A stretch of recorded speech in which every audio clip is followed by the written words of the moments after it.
Hello, I'm your host, Talking Face, and this could be news.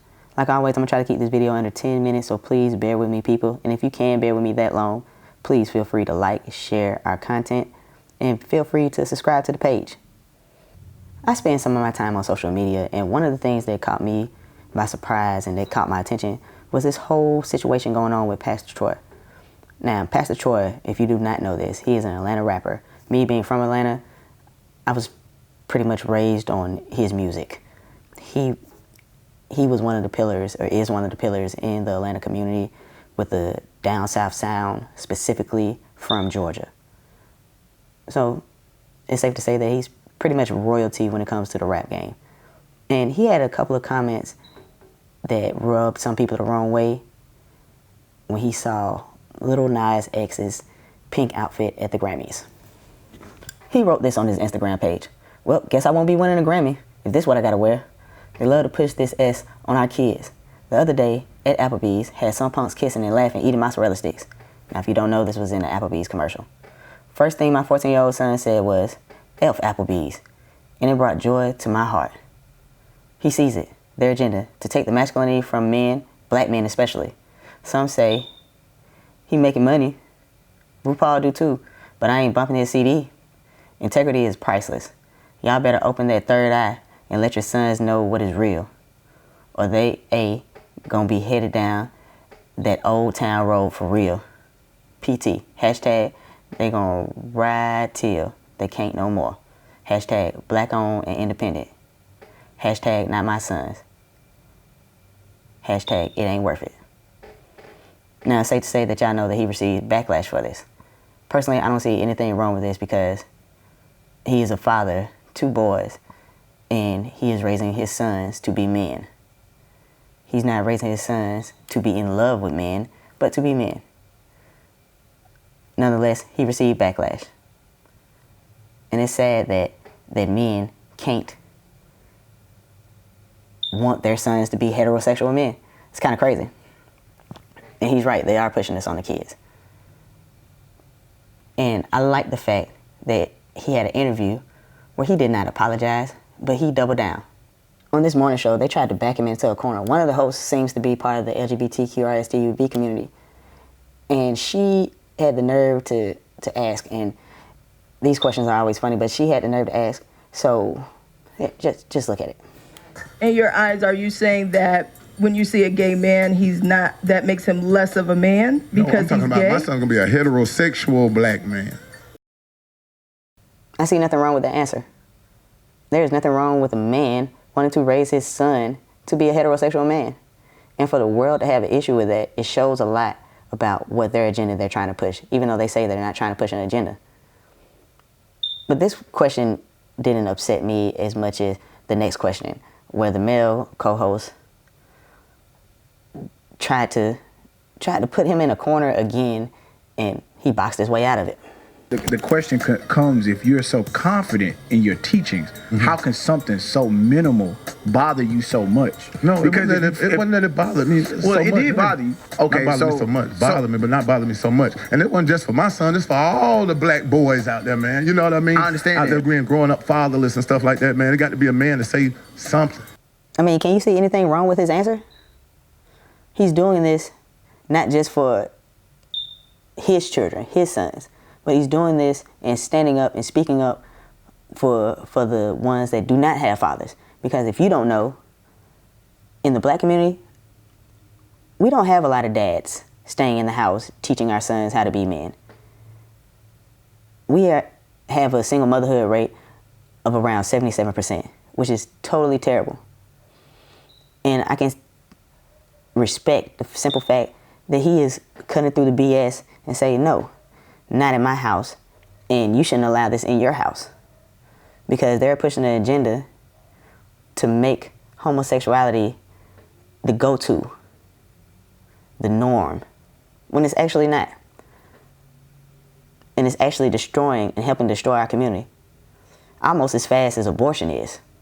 And if you don't think it's an agenda to attack and get to the kids and to make them part of the LGBTQRSTUV community, then you're missing a lot of the news coverage and the news stories.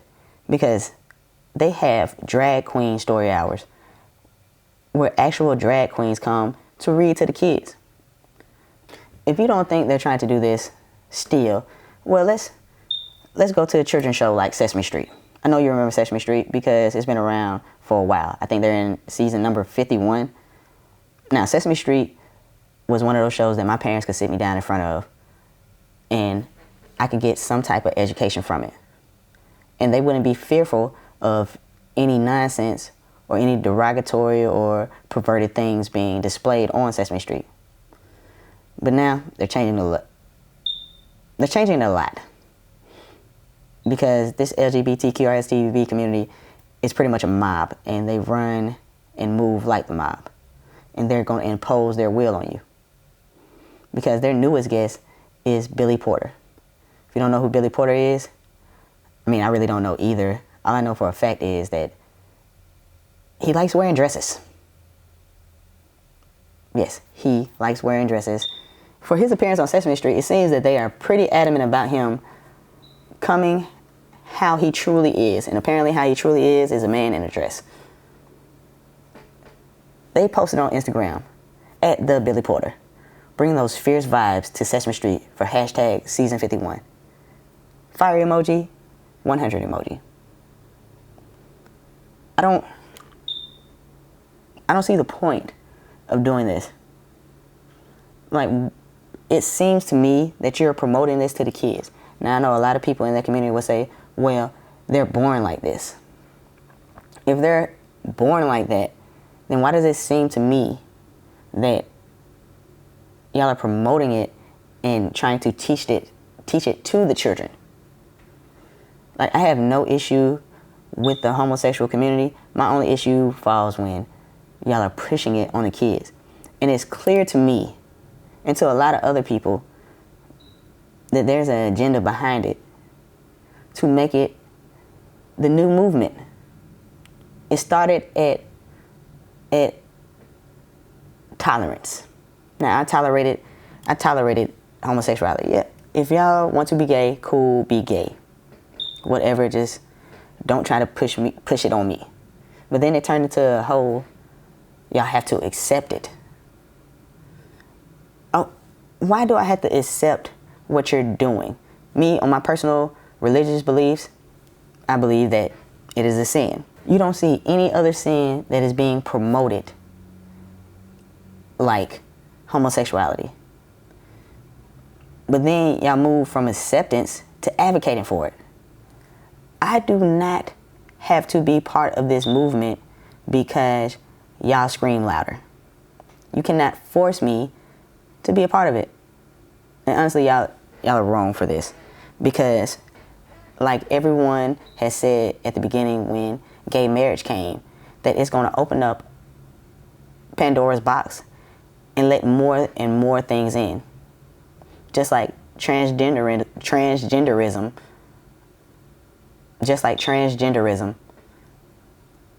and pedophilia. And they said, no, that's not the case. But now we have a full transgender movement. And from the looks of this next story, it seems like pedophilia will be accepted. In Iowa, a man named Joseph Matthew Smith was convicted of molestation of a former classmate at MCS, Midwest Christian Services. Now, the Iowa Attorney General's office decided to release him because they said that he's no longer a threat. Because why? He underwent gender reassignment surgery. Or he decided that he wanted to be a woman. On January 9th, court records show that Attorney General spokesman Lynn Hicks wouldn't comment on the reason for the dismissal other than to say an offender's hormone levels are an important part of sustaining an offender's likelihood of recidivism. So he's saying that because this man turned into a woman, he's not going to molest anyone anymore. Even though upon further investigation, it seemed that Joseph Smith had more victims than that one student, ranging from ages 1 to 13. And it's kind of crazy that they said that they don't see any further evidence of this because of the simple fact that once you do research on it, in 9 years, 5 and 6 state prisoners released in 2015 across 30 states were arrested at least once during the 9 years following their release. That's a lot of people, but Iowa doesn't believe that. Since Smith has received treatment from gender reassignment over the past 2 years at Newton Correctional Facility, which seems to be paid by taxpayers, she, quote unquote, first expressed a desire to get started on transgender classification in October 2017 and started using female pronouns. Whoop-de-doo. Smith has expressed a preference to identify as Josie, according to court documents. We don't believe we have evidence sufficient to prove Josie Smith has a significant chance of reoffending. Well, apparently at the Attorney General's office in Iowa, they're not looking at the Bureau of Justice Statistics because the numbers are pretty clear. And for this man to molest kids, and all of a sudden when he gets in prison that he wants to be a woman, and they want to release him and they don't see anything wrong with that, it shows their lack of compassion for the victims. It shows their ignorance towards the true numbers of recidivism. And it shows how much muscle the LGBTQISTUV community really has. I don't know where this world is going, but it doesn't seem safe. I don't know how you guys feel as parents raising children in this world. I know that y'all want to accept everything and say love is love and you should just accept people how they are. But it seems like a pretty clear-cut agenda that they're trying to push on children while they're not even caring that children are the primary victims. What do you guys think? Do you think, Talking Face, you're going a little too hard and you're a little too paranoid on this community trying to say that they have an agenda to push? Or do you think, okay, I can see something's kind of fishy going on in the water? I mean, just let me know. Thanks for watching. Glad you stayed to the end of the video. Please subscribe to the channel. Drop a comment below. Peace.